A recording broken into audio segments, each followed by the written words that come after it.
en face de toute la furie de l'oppresseur, de l'ennemi.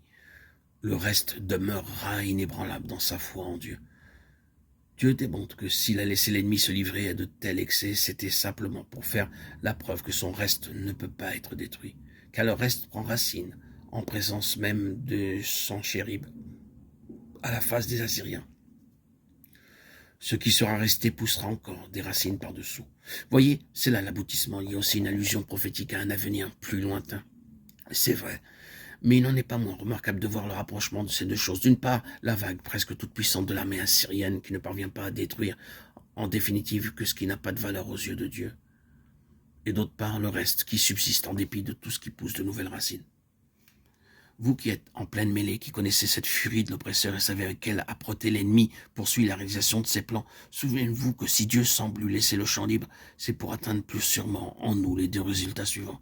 Il veut premièrement que nous acquérions une connaissance expérimentale de l'infinie grandeur de sa puissance, et qu'elle ne doit pas être l'infini de cette puissance pour qu'un ange soit tout ce dont il a besoin pour réduire à rien l'immense armée assyrienne. D'une part donc, il veut que nous fassions la découverte de ce qu'il y a d'infini dans sa puissance. D'autre part, il prend occasion des œuvres même de l'ennemi pour enfoncer nos racines encore plus profondément. Le Seigneur exploite la haine de l'adversaire à ses propres fins. L'âpreté même de ses efforts, il l'utilise pour enterrer nos racines encore davantage et nous rendre d'autant plus inaccessibles à la puissance de Satan. Dans nos épreuves, tous les efforts de Satan se retournent contre lui. Dieu y veille. Des racines par-dessous, du fruit par-dessus. C'est là, nous en sommes certains, ce que Dieu est en train de faire. Nous traversons épreuve sur épreuve, c'est l'ennemi qui en est la cause. Et le Seigneur ne nous en protège pas, mais dans l'épreuve, nous apprenons à mieux connaître la vraie puissance de notre Dieu. Et grâce à un enracinement plus profond, nous acquérons une fermeté que nous n'avions pas connue jusqu'alors. Dieu est à la recherche d'un peuple qui ne puisse pas être ébranlé, contre lequel l'enfer, malgré toute cette démonstration d'arrogance et d'orgueil, doit s'avouer impuissant. Le reste poussera encore des racines par-dessous. Oui, c'est de cela que Dieu a besoin. Comment donc le Seigneur a-t-il pu permettre cela dans ma vie? Tel est bien souvent le cri de nos cœurs. Pourquoi cette chose-là? Justement cette parenthèse si douloureuse, si sombre. Pourquoi le Seigneur l'a-t-il permise? Il aurait pu l'empêcher. Pourquoi? Pourquoi? Mais c'est grâce à cette chose-là que nous sommes devenus une même plante avec le Seigneur Jésus dans sa mort. C'est grâce à elle que nous avons vu plus que jamais auparavant s'épuiser les dernières ressources de notre vie personnelle. Oui, et parce qu'il en était ainsi, nous avons aussi connu le Seigneur comme nous ne l'avions jamais connu jusque-là.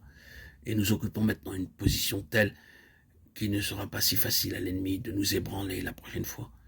C'est dans ces chemins douloureux, dans ces expériences de mort que Dieu manifeste sa souveraineté, devenu une même plante avec lui par une mort qui ressemble à la sienne.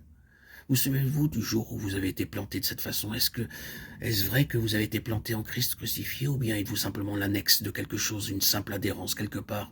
Êtes-vous planté?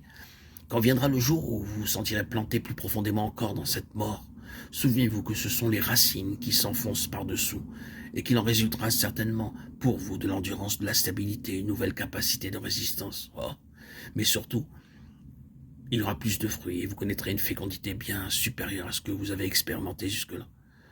Nous ne sommes pas entre les mains du diable, nous sommes entre les mains du Seigneur. Et parce que nous sommes entre les mains du Seigneur, nous sommes entre les mains d'un potier qui sait ce qu'il a en vue. C'est le vase qui est dans le potier. Et que pour finir, c'est le potier qui est dans le vase. Voici ce que nous voulons dire. Avant même de se mettre à l'œuvre, le potier voit son vase très clairement en pensée, il le porte dans son cœur. Son modèle n'est pas quelque chose d'objectif, il l'a en lui, et il le voit déjà terminé. C'est sur cette base qu'il se met au travail, et quand il a fini, il est dans le vase qu'il a créé. Ce qui était en lui s'est extériorisé dans le vase. Nous n'avons pas de travail, du travail de celui-ci ou de celui-là. Je n'ai pas de peine à voir qu'il l'a fait. Cela lui ressemble. C'est tout à fait lui.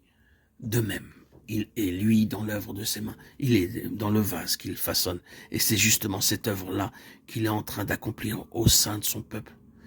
Quelquefois, il faut que cette argile soit brisée, malaxée à nouveau, ramenée à une masse informe. Elle ne fait pas apparaître tout ce qu'il avait voulu qu'elle manifestât. Elle présente des défauts, des fissures. Il la brise alors et la réduit à rien. Mais c'est pour recommencer, c'est pour parvenir à un degré supérieur de perfection, c'est pour avoir un vase dans lequel il se retrouve lui-même, qui nous accorde la grâce nécessaire pour endurer toutes les formes de discipline, quelle que soit la métaphore applicable, qu'il s'agisse du vent, de la chaleur ardente ou de la pression de sa main. Les unes comme les autres sont destinées à faire de nous des hommes qui ne puissent pas être ébranlés, devant lesquels l'enfer soit impuissant, des preuves vivantes du triomphe de sa puissance sur toute la puissance de l'ennemi.